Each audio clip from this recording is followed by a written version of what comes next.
there, I'm Cheryl. Welcome to Big Shot for Beginners.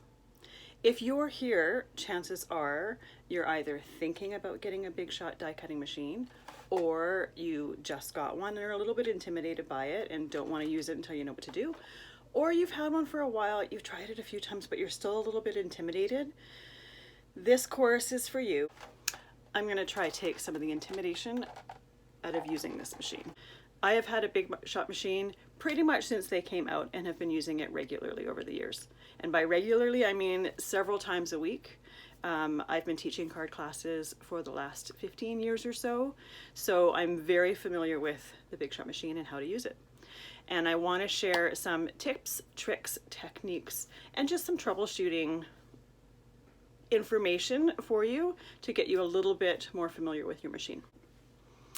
I will be going through how to use steel rule dies. I will be going through how to use a variety of different wafer thin dies, which are just the fine dies.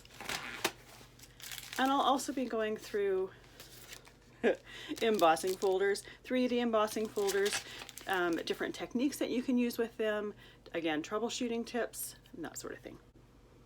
I will be walking you through each and every step of the way, and I've divided this course into 3 sections. The first one is going to be steel rule dies, the second section will be the wafer thin dies, and the third section will be focused on embossing. In each of the sections, I'm going to show you the sandwich, the layering to put the different dies or embossing folders through your die cutting machine, and then I'm going to show you some samples that I created using that particular die or embossing folder.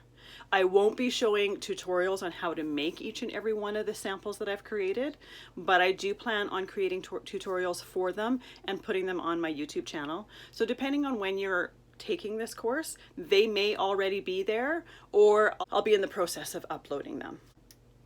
I've also created a downloadable PDF with all the sandwich layering for each of the dies, the embossing folders, that sort of thing, so that you don't have to try to focus on remembering each and every one of them.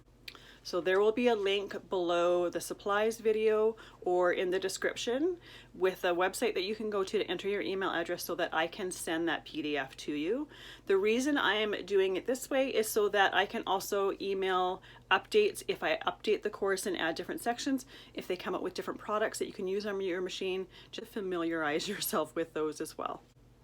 In that PDF, I'll also put pictures of the samples that I've created and the products that I've used, just for those that are curious about them, and links to those products if I can find them. Because products get discontinued regularly, some may be available and some may not be available, but typically if something's not available anymore, you can usually find a very similar, newer product that is available that you can substitute. I truly hope this course answers all of your Big Shot questions. If there's something that you are curious about that you found that I haven't covered, please get in touch with me and ask me those questions. And if I get enough of those same questions, I'll update the course with that information so that everyone has that. With all of that being said, let's get started.